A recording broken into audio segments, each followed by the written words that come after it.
This video is a resource for event organisers, facilitators and people who run world cafes.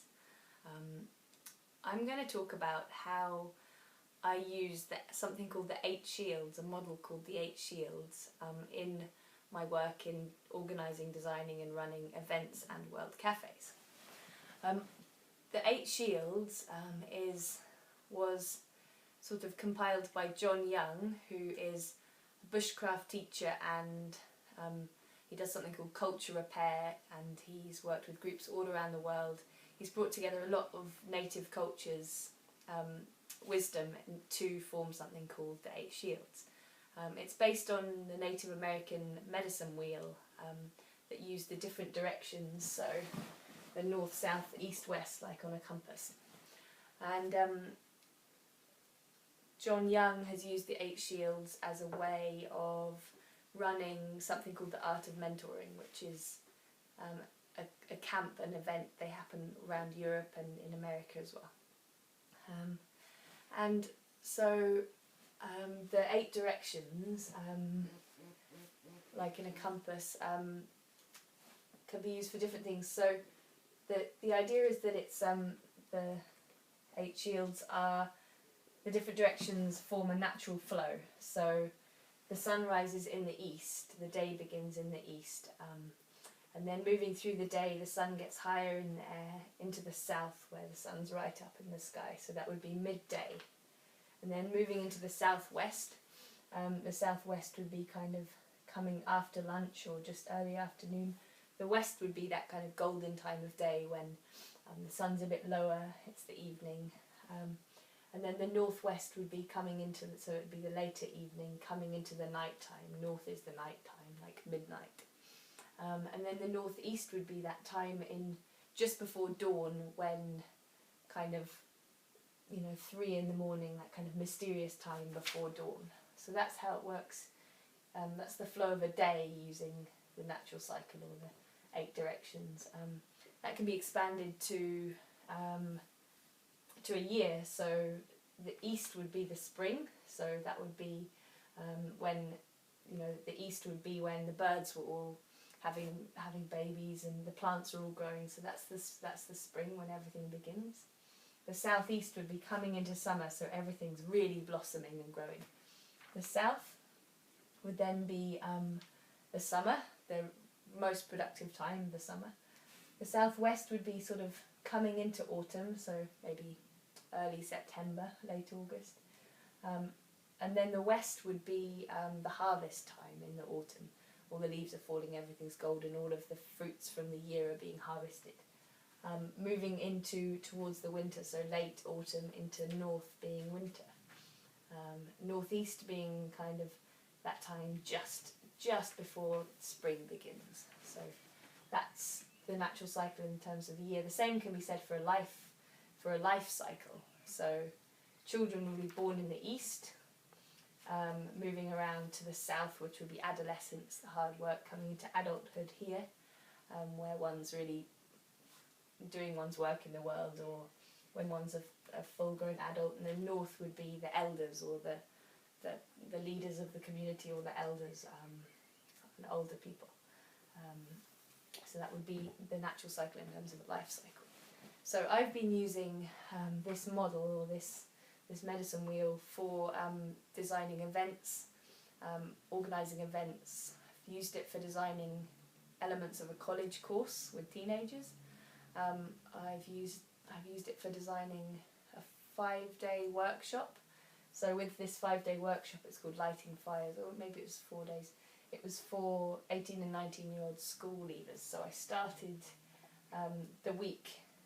So I designed the whole flow of the week using this cycle. So I've used it in all sorts of different things. And so this can be used for designing the flow of an event. So there's all different layers to this, but for the flow of an event, for example, for this workshop Lighting Fires that I ran, and the beginning of the workshop, when everyone was arriving, was about the east, so it was about the inspiration. So it was good to we started the event with things like people telling inspiring stories, or or doing things that would kind of bring everyone really there and bring everyone fully present to start. So gathering energy to begin. And in southeast would often be something a bit playful and more lively to really get everyone into their bodies or more focused. So a game or a series of games, maybe the first day of a longer workshop might be all about playfulness to break the ice a bit. The south would then be the bulk of the work, so it would be the hard work, the real. So if it's a 5-day workshop, 4-day workshop, this lighting fires one, that would be when we really start to do the work. This one was kind of personal development and outdoor, nature connection, kind of who are we in the world as young people sort of questions. So south would be right into the focus of the work. Southwest would be, after the hard work and the focus, it would be, okay, take a break, now it's time to look after our bodies, or relax a little bit, and just kind of let what we've just done settle a little bit. It might be, yes, so then the west would be harvesting everything that's happened. So it might be a review of everything that's happened, or it might be bringing out what everyone has to offer. So this is like the harvest, but it could also be the harvest of everything that's happened during a few days. Doesn't have to be an actual harvest. And then going towards the north would be starting to integrate everything that's been learnt through the workshop into real learning. So integrating all the experiences into something that is really helpful and useful for the future. So integrating everything that's happened, bringing all the parts together into one, or having the vision of everything. North is like the overview of everything. So that's one way. So in world cafes, the same sort of thing. In the east, people would be welcomed and greeted. The south, moving to the south, it would be the bulk of the World Cafe event. A World Cafe is a way of having, someone called it a technology for unleashing collective genius. So it's a way of hosting a cafe on a topic, very often on a topic, using a question as a catalyst. People move around to cross-pollinate ideas. It's a format for holding conversations about things that really matter between all sorts of people and groups of all sizes. So in a World Cafe, the people would arrive and they would be welcomed and greeted, and there would be an inspiring talk or some form of kind of welcome, maybe an icebreaker, a question to start off with that would be like an icebreaker that would get everyone laughing and talking. South would be right into the questions, into the real exploration of the questions, or into the content. Southwest might be when the tea people come around. Okay, wow, what a good conversation. Let's all just have a cup of tea and let that settle for a minute.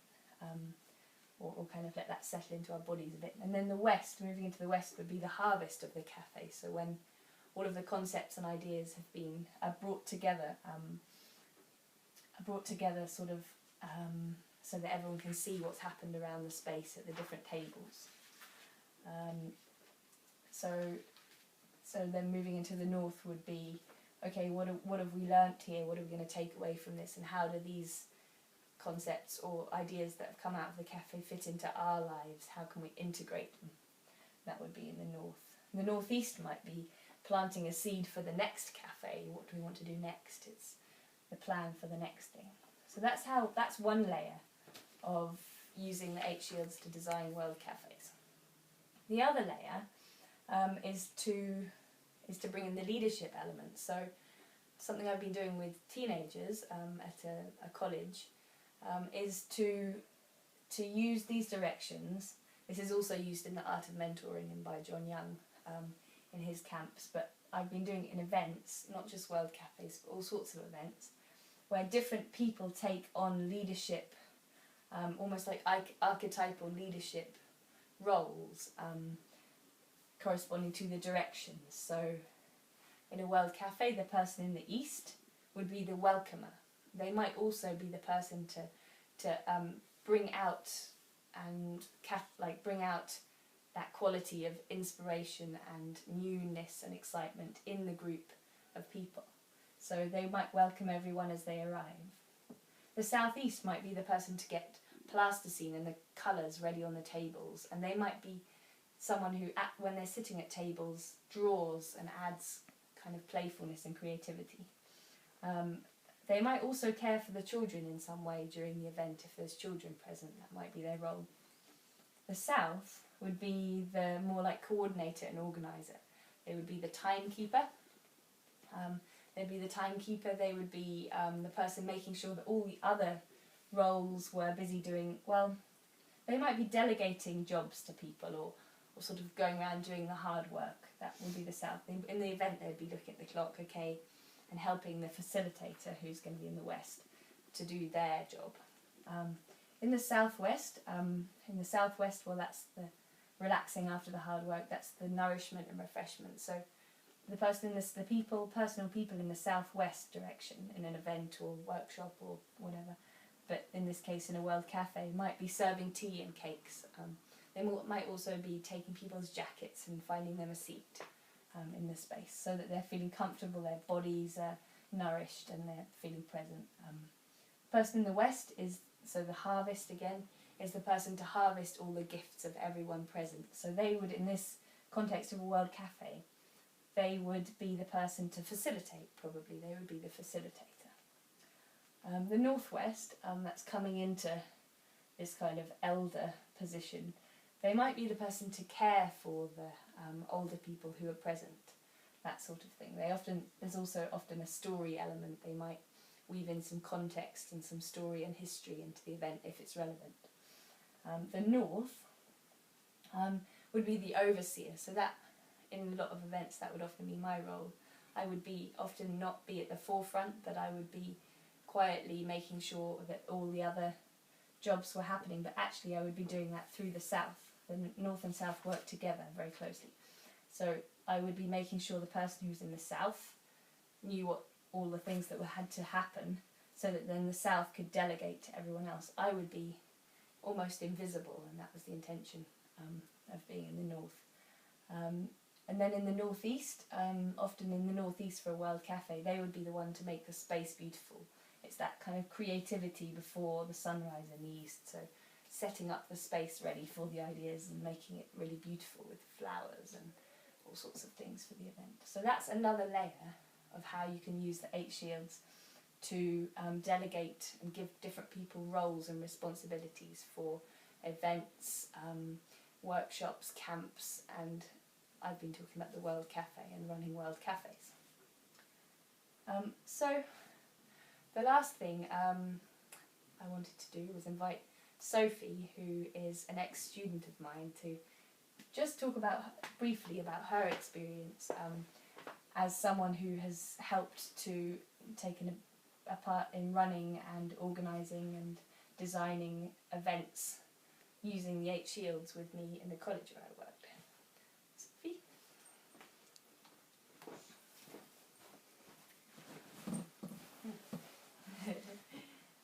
So Sophie, what do you remember from putting on World Cafes and events like this? They provided a very useful structure. It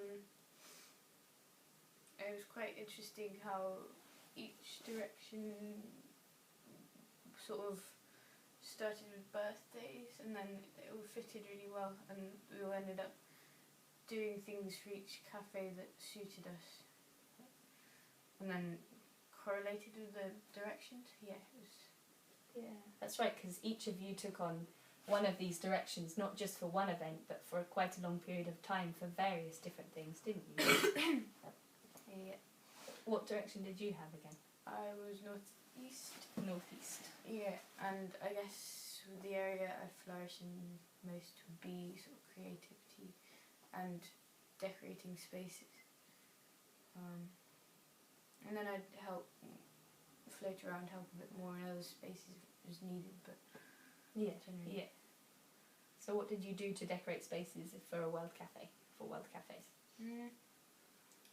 We stuck up artwork from our course, and